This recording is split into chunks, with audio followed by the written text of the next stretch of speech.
What's up, people of YouTube? Wonton450 here, bringing you another episode of my Minecraft single-player survival series. So, what's happening now is... oh, sweet joy and victory. It's taken me a lot of work, a lot of time and effort. It's going to require a lot of torches. I have finally finished the farm. I'm going to be doing a randomized pathway built out of andesite, cobble, and stone, all the way throughout this entire thing. It's going to go up and down in a line formation with the maximum efficiency gardens in between. So the maximum efficiency garden is indeed a garden that is a 5 by 5 with a spot of water in the middle, because water travels 2 blocks through materials such as grass and dirt. And it's just, this is going to be great. I have my little water pool right here, my singular water bucket, and my almost infinite supply of iron pickaxes that I used up about a quarter of to build this thing. Leveled it all out, harvested the dirt from my secret dirt harvesting location, also known as, I took all the dirt from, there was just a large patch of dirt on the island that went pretty far down. So I smelted a ton of the stone and stuck it inside the mountain. So I put some on the sides for textures and purposes. I grabbed some from other areas of my map. I got some more TNT and blew out this side of the wall. I'm probably going to be building a small support structure down to there. But that is it for now. I'm probably going to leave some spare space on the sides here, or put some water right here and plant some melons. But, oh, I don't have a torch here. I can't believe I forgot that. Okay, so,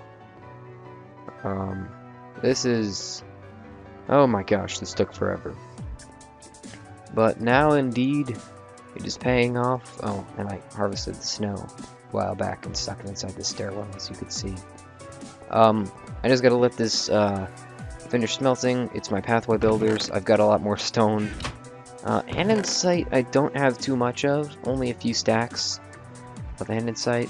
So I have 3 and a bit more stacks of andesite. I got plenty of granite though, and plenty of diorite. That's what I find to be the most common, and andesite and granite being about the same. This is just some leftover dirt. I collected too much. I already had about this much, and then I collected way too much. I'm gonna back up dirt, sand, and gravel chest down there. Mob loot's chest of course. I'm killing time. My chest of pickaxes, of many pickaxes. Nothing in there because that's a backup chest. Oh, as you can see, I donated a bit of my iron to make trap chests. This is just, I have some extra seeds left over. Again, more farming materials. This is my mined materials. I had another stack of coal, but got used up there. This is all the leftover iron I have. 8 gold, 5 diamonds, 27 redstone, 45 lapis. Oh my gosh, that's going to be so nice. And cobble chest again. The mob farms haven't had anything to give to them, so haven't been able to further their growth. I ran out of seeds, so that's obviously why I don't have any more of these. I got glass. I smelted just 8 pieces of sand and got this. So this is going to grow rather nicely. This is going to be a pain later to collect and replant all of this, but for now I'm going to enjoy it, and later I'm going to question why I made it so big. So it turned out a lot bigger than I thought it would, to be honest. Oh my gosh, stuff takes too long to smelt. I think I'm just gonna make a cut for when this finishes smelting. So I'll see you then. What do I say? Andesite's kind of rare. What do I find in my mine? As soon as I mine into the wall, a large vein of andesite. So I guess I proved myself wrong there. But it's just the stone. I wish it was a bit more common, but I can understand why they made it less common. It's just sometimes it's a pain to try to find all of the other stones you need. Yeah, I'm still killing time waiting for that stuff to finish smelting. I said to myself, I should probably go up and collect this stuff and continue the episode, but then found these. Oh, it's so nice to see you, good sirs. Oh, how am I glad you came. 4 more diamonds. That means I have 9 diamonds, so if I wanted to, I could have a sword, a pickaxe, a shovel, and an axe. But I don't need it, so why? I'm gonna go collect the stuff and continue the episode. Disadvantage number 1 of having a unlit massive platform. Mobs. Mobs for days. There's a lot of mobs. Okay, I thought you were attacking me. There's gonna end up being a lot of mobs that spawn up here. But that can't be helped. I have the cobblestone, stone, and andesite. I'm gonna eventually probably put some pumpkins up here in this pathway, and I'm gonna replace the glass with pumpkins just for the sake of I want this to look like it's all natural materials rather than using glowstone, which looks rather unnatural when contrasted to other materials in Minecraft. But that doesn't matter right now. What matters is I get to show you how to randomize a pathway if you didn't already know how. So I'm just gonna quickly clear away all this snow that formed when I was... Oh, dagnabbits. Forgot that the shovels are kind of fast, since it's an iron shovel.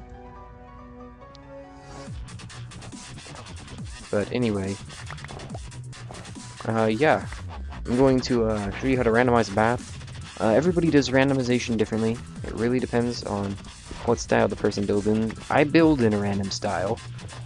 It's just the way I build. I don't like things to be really consistent or symmetrical, unless it's a community thing, in which case I do. That's why my house, the tree farm, is perfectly symmetrical, but the islands are not going to be symmetrical. My goal is to avoid symmetry with them. Please, somebody get that reference. I'm going to be avoiding symmetry as much as possible with these builds, in this world at least.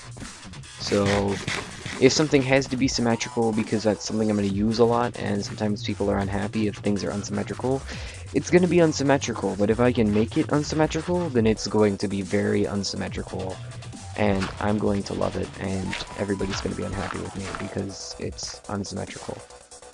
So I think this doesn't have enough cobble leading up to it from this way, and it has stone right there, but I'm going to make it random and put some andesite here and here. So now it looks like kind of a longish pathway for something random. My randomized pathways, they clump and spread out, whereas sometimes usually people's are like really spread out. I clumped it up there. It's been clumped up to here, so I'm going to spread it out through here. So I'm going to go a really long way for a randomized thing. And you don't want anything more than 2 blocks symmetrical in randomized. But I'm doing 3 just for the sake of making it, you know, a randomized thing. Then it looks like the stone is kind of breaking here, leading into some cobble. It's going to go here with another piece of stone on the end. So it kind of spread out a bit here, a bit too much, I'd say, right there. So I'm going to put some more stone in this spot. So now it's a lot more spread out looking, but it's not too spread out in this area right here. Then I always have to fact check myself with what I've done before. I might actually want to put some polished andesite in here. Didn't think of that. That might add another texture, but I do like the fact that in Minecraft we now have 3 different colors of gray, or 3 different gray textures, because we have, or 4 different gray textures now, because we have stone bricks, stone, cobble, and andesite. So that's rather nice. But yeah, it's kind of fun to build random things. Just also sometimes you need to have a bit of consistency with what you build, otherwise it nobody likes dealing with what you build, because if it's too inconsistent and too random, people can't use it. But if it's just the perfect amount of random inconsistencies, then people can use it. So let's see, it's been kind of spread out. I think I'm going to clump it a bit now. So